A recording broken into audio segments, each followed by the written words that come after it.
showtime. Hey, what's up, ghouls and gals? It's me, Ryan T here, and I'm gonna review Cloverfield Flashpoint Paradox Sequel 5 1000. Yeah, this movie. Alright guys, so I just got finished watching the third Cloverfield movie that just premiered on Netflix and on Netflix.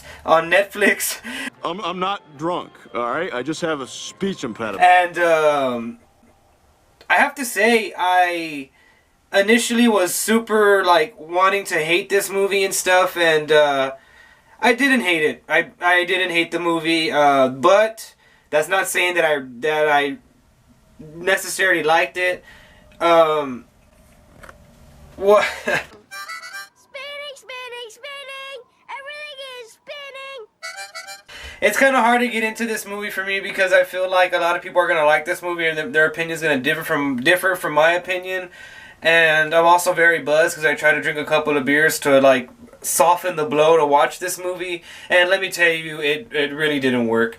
The movie, it comes off as like overly smart, like it thinks it's smarter than it really is, and it doesn't really follow like a cohesive plot. Like a lot of things just happen and they don't really explain any of the things at all, and like it just feels like a lot of things are just put there, like this is happening, that's happening, now there's this, now there's that, now there's another thing. And I will admit the whole thing of dimensional travel is cool. That's cool. I thought that was really well done in the movie. That made me interested in the movie.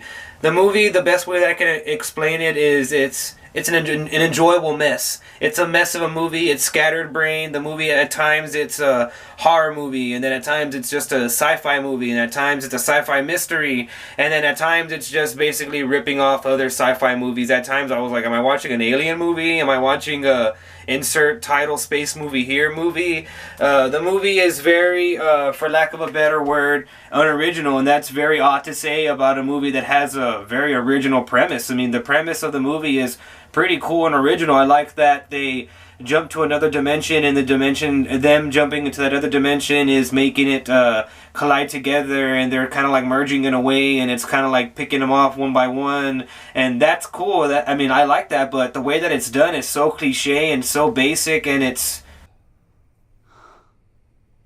You're a basic bitch. Kind of disappointing because I wanted this movie to be a lot better than it actually was. I want it to be proven wrong, and I want it to be like, oh shit, this was actually a really good movie, but I really can't say that here. This movie was very basic and very...